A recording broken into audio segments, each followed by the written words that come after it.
I Love My Wife opened on Broadway in 1977, and it was essentially a four-person musical about two couples who were best friends deciding whether to join the sexual revolution. Clearly they did a little bit.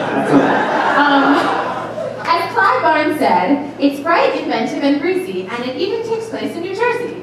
Another sacco from Clyde Barnes. I'd just like to mention that we featured 3 musicals in our concerts tonight that take place in Passaic, New Jersey, which is crazy. The Magic Show 3, which were both in the earlier concert, and I Love My Wife also was in Passaic. It's like inspiring musical theater writers. Fascinating. The show received glowing reviews. In the New York Daily News, Rex Reed said, "It's the merriest, most eye-popping musical entertainment since a chorus line. The spirited cast are versatile knockouts. I Love My Wife puts Broadway back on the map!" Exclamation. Adding to this, Walter Kerr noted, Annie, I Love My Wife, and Side by Side by Sondheim all opened on Broadway within a single week. I Love My Wife was my own favorite among the newcomers. One aspect of the show that the critics went nuts over was the use of the band. Not only was the band on stage, but the musicians were wedded into the show. They played, sang, had costumes, commented on the action. And while musicians had been put on stage before, never was it to this extent. Ironically, 30 years later, on that very same stage at the Barrymore, John Doyle's company played. So he put musicians on stage in a very similarly revolutionary way. And I love that because I feel like sometimes the lines of history of Broadway are just like running underneath those streets. Like that is like legend, and probably no one realized it. So that was pretty magical about the musicians. While the book of the show was praised, the lyrics were applauded like crazy. The Times also loved Cy Coleman's music, saying it ran the gamut from blues to barrel house, from country and western to marching band.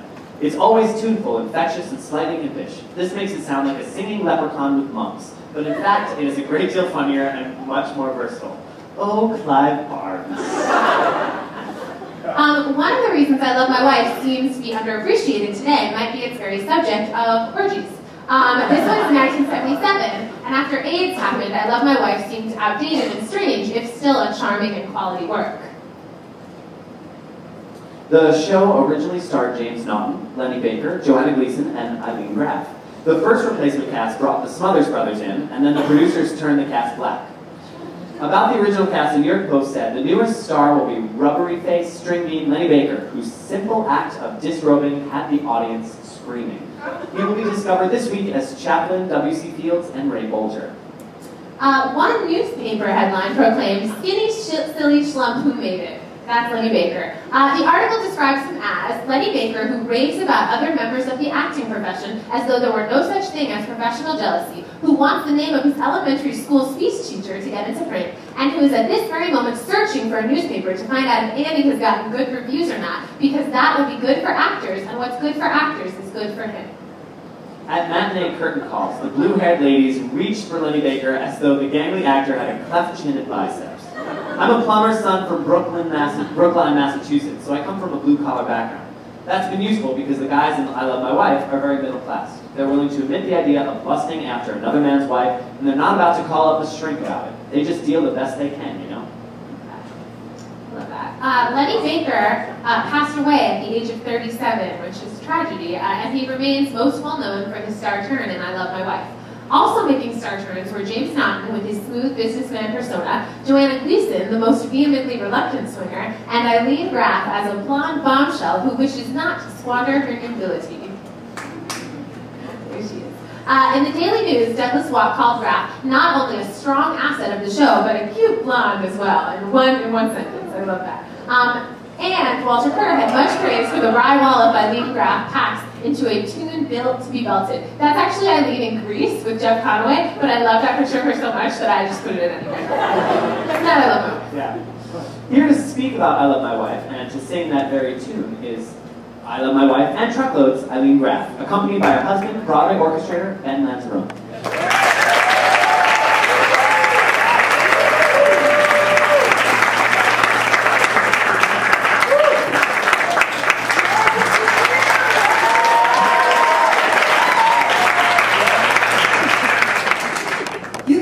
Unbelievable. And you know, we've never heard anybody but Lewis sing Truckload, and it was like, oh my God, someone else is going to sing Truckload, and we'll see how he does. How did he do?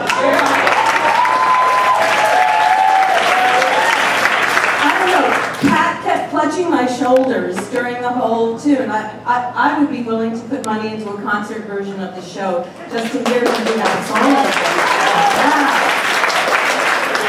And you know, I remember those backers auditions well that we did for Truckload.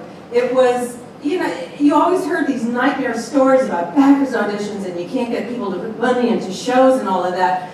We did 2 backers auditions. Well, Cheryl Barnes, in case you got to look up Cheryl Barnes if you don't know who she is. She's the best singer in the ever, ever, ever. She sang Easy to Be Hard in the movie of Hair, right?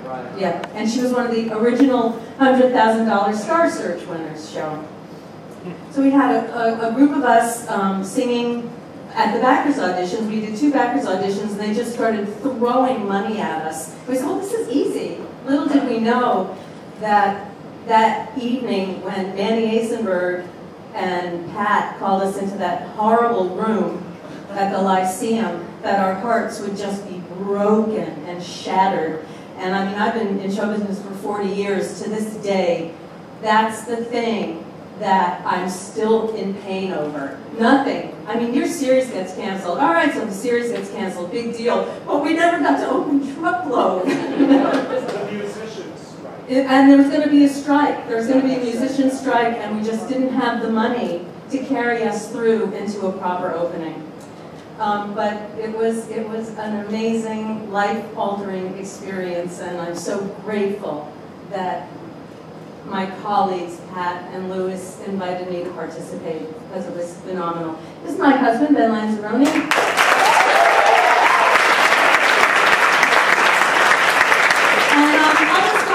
Everybody's been talking your ears off, but it's all been interesting, hasn't it? Yeah, it's not boring at all. It's really cool. I Love My Wife also did not have, it didn't have a particularly easy gestation period either. Michael Stewart saw, it was based on a show, a French show. It was running in Paris, and they had pre-recorded music, and the actors sort of just sang along to these pre-recorded songs, but he, Michael, being the brilliant guy that he is, he wrote Hello Dolly. I mean, you know, there was nothing he couldn't do. He said, no, I really think this could be a really good musical, and got Cy Coleman involved, and all of a sudden there was going to be a show, but we had a show, we lost the money, we didn't have a show, we had a show, we didn't have a show. Well, we finally had a show. Joe Layton was our director, choreographer, and we're working, and it's coming together, and we come into work one day, and they got that horrible thing where they say, could everybody just gather around? And I'm thinking the last time that happened, my show didn't open. They said, Joe Layton has been in an accident. He is not going to be able to continue as your director. We are looking for someone else, and in the meantime, we're just going to hold tight. Okay, what can you do? Well, we were blessed enough that the people that they got were Gene Sachs, who is a legendary director, and Anna White, who won an Oscar for Oliver. I mean, she was amazing. So we did manage to pull it together. We did manage to open, and we did manage to have a triumph for a tiny little show. That was. It was my last Broadway show, and it was just delicious. It was absolutely delicious. When, oh, I'm shedding. It's so gross. Anyway, when we first went into rehearsal for the show, my song, it wasn't written yet. And I kept bugging Cy, who I loved with all my heart, to make it hard. Make it high, make it fast. Well, one day he came into work and he handed me some music and he said, all right, big shot, let's see what you can do with this one. Well, I would like to show you what I did with this one.